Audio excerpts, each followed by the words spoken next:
All right, today we're jumping into a world where the good guys have to learn to think, just like the bad guys. We're talking about ethical hacking and how cybersecurity pros use an attacker's own playbook to build way stronger, smarter defenses for, well, pretty much everything we do online.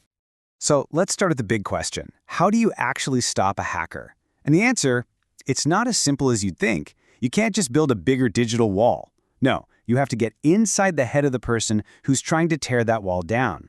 This one phrase, it nails the entire philosophy of ethical hacking. Think of it like this. Firefighters don't just learn how to put out fires, right? They study how arsonists start them. That's exactly what ethical hackers do in the digital world. They master the attacker's method so they can stop a crisis before it even begins. Okay, so if we're going to think like an attacker, we first have to know what they're actually after.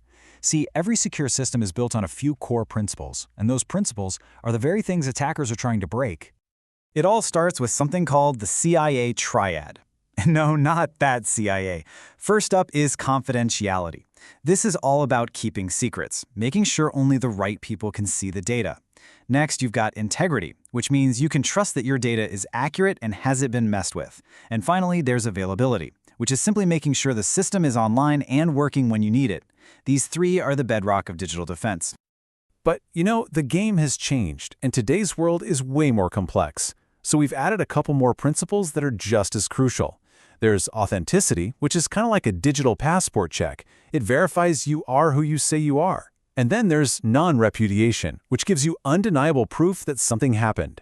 That way, someone can't turn around and deny they sent that email or made that purchase.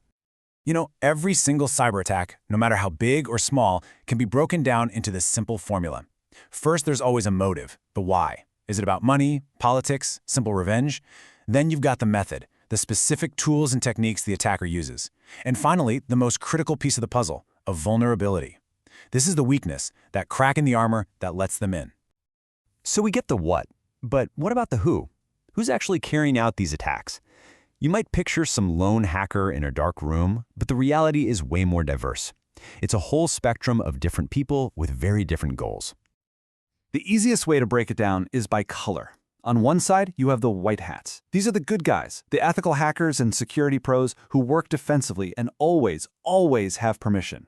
On the other side, the black hats. These are the adversaries, the criminals acting illegally for profit, to cause damage, or to steal your data. But of course, it's not always so black and white. You've got gray hat hackers who operate in that murky middle ground. Maybe they'll find a security flaw without permission, but then they'll report it to the company. And then you have the red hats. These are the digital vigilantes who take the fight directly to the black hats, actively trying to shut down their operations. And the landscape gets even more specific from there. You've got activists or hacktivists who are all about pushing a political or social cause. Then there are the incredibly sophisticated state-sponsored groups carrying out espionage for their governments. And of course, you have corporate spies trying to steal trade secrets for a competitive edge. If you can figure out the motive, you're halfway to predicting their next move. So, if all these different groups are often using the exact same tools and techniques, what's the one thing that separates a security professional from a criminal? Well, it all comes down to a single, incredibly important word. Permission. That's it. That's the whole game. Getting explicit written permission from the owner of a system is the absolute non-negotiable line in the sand. Without it, it doesn't matter how good your intentions are, what you're doing is illegal. This one word is the entire foundation of the ethical hacking profession. And that leads us to the official definition. Ethical hacking is the authorized practice of using an attacker's own tools to find weaknesses and improve security. The methods might look the same as a black hat's, but the goal is the complete opposite. Find the weak spots, report them, and help the good guys build a stronger defense. And this isn't the Wild West, This work is governed by some very strict rules of engagement. It always starts with a signed contract that clearly defines what's in scope and what's off limits. Everything you find is kept strictly confidential. And at the end, a full, detailed report of every single vulnerability is handed over to the client. It's a highly structured, professional process. A professional ethical hack is never just random poking and prodding. It follows a very methodical, 5-phase playbook. And what's so cool is that it mirrors exactly how a real-world attacker would operate, which lets defenders see how their systems hold up at every single stage of an attack. This five-phase framework is the industry standard. It starts with reconnaissance, basically casing the joint to gather as much intelligence as possible. Then comes scanning, where you're actively rattling the doorknobs and checking the windows to find a way in. Phase 3 is gaining access, the actual breach. Once inside, an attacker tries to maintain access so they can stick around. And finally, they'll try to clear their tracks to hide any evidence. Ethical hackers test defenses against every one of these steps. Now, as you can imagine, this digital battlefield is never static. Things are always changing.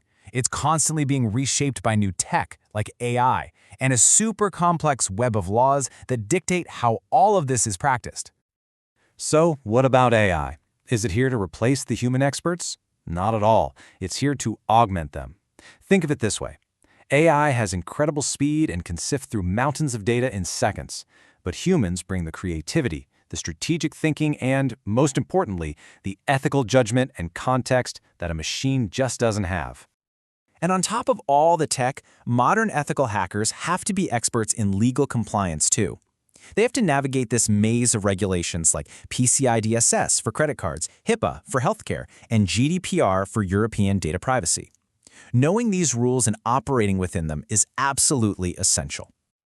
To keep up with all the new threats that pop up every day, the security community relies on shared knowledge. The best example of this is the MITRE ATT&CK framework. It's like a massive, global encyclopedia of attacker behavior, breaking down thousands of known techniques into 14 main tactic categories.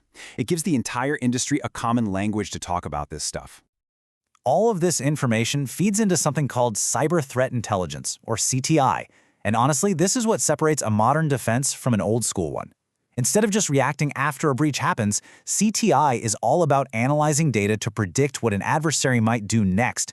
It's the difference between playing catch-up and being proactive. But after we've talked about all this advanced technology and all these cool frameworks, a fundamental truth still remains. The tech is only part of the solution.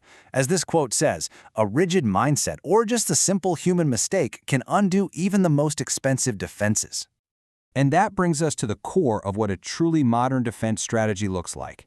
It all rests on three equal pillars. You need the right technology, for sure. You need a solid process, a good plan. But just as important, you need educated and aware people. If any one of these is weak, the whole thing can come crashing down. So we'll leave you with this question. We've just walked through the mindsets, the methods, and the motives of digital attackers. And knowing their playbook isn't just some interesting fact, it's actionable intelligence. Now that you've seen the world through their eyes for a little bit, how does it change the way you think about your own defense?